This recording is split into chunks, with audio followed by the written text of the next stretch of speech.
तो दोस्तों मौसम की केयर्स की बात हमने कर ली। अभी बात थोड़ी सी करते हैं कम्यूट की। तो कम्यूट यहाँ पे मैं इसको दो कैटेगरीज में इसको डिवाइड करते हैं। एक तो वो लोग जो पैदल जाते हैं, जो ट्रेन्स और बसेस वगैरह यूज़ करते हैं, और दूसरा वो जिनके पास अपनी गाड़ियाँ हैं। तो जो लोग बसेस और पैदल जाते हैं और बस सर्विसेज वगैरह या ट्रेन सर्विसेज वगैरह यूज़ करते हैं, तो उनके लिए तो डेफिनेटली इस किस्म की जगह जो मैंने बताए वो बहुत लाजमी हैं। तो नॉर्मली मैं ऐसे क्या करता हूँ कि अपने साथ एक बैकपैक, जो क्योंकि डाउनटाउन अगर जाना पड़ता है या लेट्स से काम पे जाना पड़ता है, तो बैकपैक में अगर मेरा लंच वगैरह या कुछ और चीज़ें भी पड़ी हुई हैं, तो उसके साथ साथ मेरे पास ये एक्स्ट्रा ग्लव्स या लेयर्स वगैरह या ट्यूब वगैरह, क्योंकि जब भी इसको आपको निकालने का टाइम मिले तो आप उसको बैग में रख लेते हैं। वॉक करते हुए आप बहुत एहतियात से काम लें। स्टेप जो है वो आप बहुत भागते हुए या बहुत तेज़ी के साथ स्टेप ना लें। और यहाँ पर एक टर्म यूज़ होती है ब्लैक आइस। ब्लैक आइस क्या है? ब्लैक आइस बेसिकली ये जो स्नो मेल्ट हो जाती है तो पानी बन जाता है, लेकिन रात को फ्रीजिंग टेम्परेचर की वजह से ये पानी फिर एक आइस की शक्ल इख्तियार कर ले, जो एक आइस बन जाता है। तो चूँकि ये आइस बन जाता है रोड पे, और रोड अमूमन ग्रे या ब्लैक होती है, तो वो उस पर बिल्कुल नज़र नहीं आती। एक साफ़ शीशे की तरह उस पर बिछी हुई होती है, और उस पर आप जैसे ही स्टेप रखते हैं तो आपका पैर फिसल जाता है और आपको चोट जो आती है तो चीखें निकल जाती हैं। तो खैर ऐसी चोटें हमने बहुत खाई हैं, लेकिन ये कि डिपेंड करता है कि अगर आप खुदा न खास्ता आप एक ऐसी गहरी चोट खा लें जो के बाद में आपको प्रॉब्लम दे सकती है। तो कदम रखते हुए, स्टेप लेते हुए बहुत एहतियात से काम लें। तो इसके लिए पेंगुइन वॉक बहुत मशहूर है कि आप एक एक कदम बहुत आहिस्ता से लेके आगे बढ़े हैं। जहाँ पे आइस होती है, ब्लैक आइस थ्रू आउट नहीं होती, जगह जगह पे होती है, क्योंकि पानी मुसलसल मेल्ट हो रहा होता है और टेम्परेचर चेंज हो रहा होता है। तो इस लिहाज से आपको सिर्फ थोड़ी सी एहतियात की ज़रूरत है। दूसरे नंबर पे वो लोग जिनके पास गाड़ियाँ हैं। तो गाड़ियाँ जो हैं, वंस अगेन मैं उसको ये कहूँगा कि वो लोग जो अपनी गाड़ियाँ गैराज के अंदर खड़ी करते हैं, या वो लोग जो अपनी गाड़ियाँ बाहर खड़ी करते हैं। तो जो लोग गैराज के अंदर गाड़ियाँ खड़ी करते हैं, उनकी गाड़ियाँ चूँकि गर्म रहती हैं, तो वो सुबह में बस गाड़ी स्टार्ट करके कहाँ पे जा सकते हैं या बाहर निकल सकते हैं, या किसी भी टाइम आप उसको बाहर लेके जा सकते हैं। लेकिन वो लोग जिन्होंने अपनी गाड़ियाँ बाहर रखी हुई होती हैं, तो चूँकि अगर उस पर स्नोफॉल हुई, और अगर स्नोफॉल ना भी हुई, तो चूँकि टेम्परेचर इतना फ्रीजिंग में चला जाता है या टेम्परेचर नीचे चला जाता है, तो आपकी गाड़ी शीशे के आगे या पूरा शीशा वो फ्रॉस्ट उस पर डेवलप हो जाता है। तो उस फ्रॉस्ट को हटाने के लिए यहाँ पे ब्रशेज़ वगैरह मिलते हैं, जो आपको किसी भी वॉलमार्ट वगैरह या डिफरेंट किस्म के शॉप्स में, कैनेडियन टायर में भी आपको मिल सकता है। तो एक हिस्से पे ब्रश होता है और दूसरे हिस्से से आप फ्रॉस्ट को स्क्रैच करते हैं। कि अगर आपकी गाड़ी बाहर खड़ी है, 15 मिनट से आधा घंटा ज़्यादा दें, क्योंकि उस 15 मिनट में एक तो आप अपनी गाड़ी की ब्रश से सफाई करते हैं, उससे स्नो हटाते हैं, और जो शीशे पे जितनी भी फ्रॉस्ट जमा हुई होती है, तो उसको आप स्क्रैच करके उसको क्लीन करते हैं, और इसके साथ साथ आपकी गाड़ी भी गर्म हो जाए। तो दोस्तों इसके साथ एक और इम्पॉर्टेंट बात वो ये, यहाँ पे घरों की या लिविंग की दो किस्म की टाइप्स हैं। एक तो अपार्टमेंट्स कह लें, दूसरा जो बड़े घर हैं वो कह लें। अपार्टमेंट्स में मैं उनमें टाउन हाउसेस वगैरह हो गए, तो उनको भी मैंने ऐड कर दिया है, जिसकी रीज़न ये है कि अपार्टमेंट्स या टाउन हाउसेस या कॉन्डोमिनियम्स जो होते हैं, उनकी अपनी एक मैनेजमेंट होती है। वो मैनेजमेंट आपके घर के आगे जो भी स्नो वगैरह होती है, ये उनकी ज़िम्मेदारी होती है कि वो उसको हटाते हैं, जिसकी आपको एक फ़ी पे करनी पड़ती है।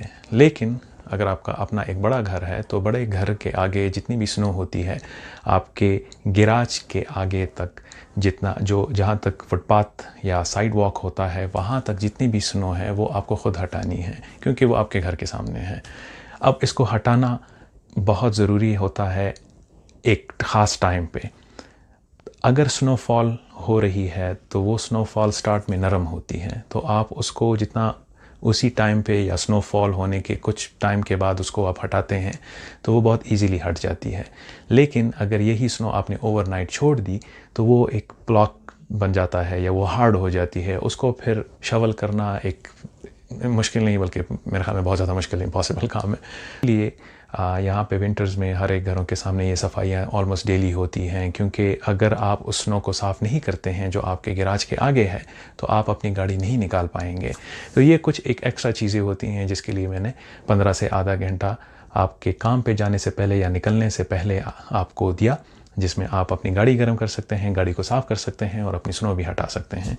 दोस्तों एक और इम्पॉर्टेंट चीज़ है, वो ये है कि जो आपके घर के आगे जितना भी साइड वॉक है या फुटपाथ जिसको हम कहते हैं, तो वो हिस्सा बेसिकली यहाँ की सिटी ने आपको सफाई के लिए दिया हुआ है, तो वो आपकी रिस्पॉन्सिबिलिटी है कि आप उसको साफ़ करेंगे। अगर उस पर स्नो है, सिटी जो है वो रोड्स को साफ़ करती है, मेन रोड्स को पहले करती है और फिर इंटरनल रोड्स को वो बाद में करती है। तो जैसे अपने घर के आगे अपना गैराज साफ़ किया शवल के साथ, तो उसी तरह आप अपना साइड वॉक भी साफ़ कर लेते हैं। लेकिन अगर बाद में उस पर आइस जम जाती है, तो फिर आप आइस पे यहाँ पे सॉल्ट मिलता है, एक छोटे छोटे बैग्स मिलते हैं जो आप हर एक के पास घरों में पड़े होते हैं, तो वो आप थोड़ा सा उस पर छिड़का देते हैं ताकि वो जल्दी से मेल्ट हो जाए। ओह श्रेया, ग्लासेस पहनना भी बहुत ज़रूरी है। दोस्तों ग्लासेस पहनना भी बहुत ज़रूरी है क्योंकि यहाँ पे सूरज की रोशनी इतनी तेज़ हो जाती है कि उसके लिए आपको कोई ना कोई ऐसा एक पेयर चाहिए होता है। तो वो तो खैर आपको कहीं से भी कोई चीप सा उठा सकते हैं जो आप किसी भी लम्हे उसको यूज़ कर सकते हैं। एक बहुत ही इंपॉर्टेंट चीज़ कम्यूट के हवाले से कि यहाँ पे गाड़ियाँ, अगर आपके पास गाड़ी है तो गाड़ियों पे यहाँ पे विंटर्स में विंटर्स टायर्स डाले जाते हैं। तो टायरों की दो किस्में होती हैं यूजुअली। जो ऑल वेदर या ऑल सीजन टायर जिसको कहते हैं, वो आप उसको समर में यूज़ कर सकते हैं, और विंटर टायर स्पेसिफिक जो हैं वो आप सिर्फ उसको विंटर्स में यूज़ करते हैं। तो ये एक काफ़ी एडिशनल हेल्प आपको मिल जाती है कि आप ड्राइव करते हुए थोड़ी सी ट्रैक्शन इसकी ज़्यादा बढ़ जाती है। ब्लैक आइस पे अगरचे फिर भी गाड़ियाँ नहीं रुकती हैं, लेकिन जैसे मैंने कहा कि आपको बहुत एहतियात की ज़रूरत होती है। गाड़ी की स्पीड कम रखा करें, टेल गेटिंग ना किया करें, मुड़ते हुए आप बहुत आहिस्ता जाएं और ब्रेक लगाते हुए बहुत पहले से डिसीजन लिया करें और एंड टाइम पे ब्रेक ना लगाएं। दोस्तों यही वो रीज़न्स होती हैं जिसकी वजह से एक्सीडेंट्स हो जाते हैं। अगर आप इन बातों का ख्याल रखें तो इंशाल्लाह आप कोई ऐसा मसला दरपेश नहीं आएगा। सिर्फ एक चीज़ जो इंसान को तंग करती है वो ये है कि अभी आपने किसी ने आपको कहा कि आओ बाहर मिलते हैं, तो आप इमीडिएटली बाहर नहीं निकल सकते हैं। आपको थोड़े से 5-10 मिनट चाहिए होते हैं कि आप थोड़े से सारे गियर्स पहन लें और बाहर निकल जाएँ। इस वेदर में ख़ुद को यूज़ टू करना ये बहुत आसान काम है। अपने आप को एक्टिव रखें और जिम जाएं, बल्कि ये स्नो साफ़ करते हुए अपने घर के आगे भी स्नो साफ़ किया करें और अपने नेबर्स के घर के आगे भी स्नो साफ़ कर दिया करें। अच्छे ह्यूमन बीइंग रहें। अगर रास्ते में आपने किसी को देखा कि गाड़ी में उसको हेल्प की ज़रूरत है तो ज़रूर उसकी हेल्प की। अक्सर ठंड में गाड़ियाँ, उनकी बैटरीज डेड हो जाती हैं रात को। अगर वो ओवरनाइट बाहर खड़ी हैं तो उनकी बैटरीज डेड हो जाती हैं, तो सुबह लोगों को प्रॉब्लम होती है। तो अगर आप उसको बूस्ट करने में हेल्प कर सकते हैं तो ज़रूर किया करें। बहुत सारी गाड़ियाँ स्नो में फंस जाती हैं, तो अगर आपके सामने ऐसी कोई सिचुएशन है तो ज़रूर उसकी हेल्प किया करें और उसको उस स्नो से निकलने में मदद दिया करें। दोस्तों अच्छा इंसान और दूसरों की हेल्प करना यही हमारी पहचान है, और तो अच्छी हैबिट्स को अडॉप्ट करें। तो दोस्तों आई होप आप लोगों को ये वीडियो पसंद आई होगी और आप लोगों ने इससे कुछ ऐसी इन्फॉर्मेशन इकट्ठी कर ली होंगी जो आपको बाद में हेल्प दे सकती हैं।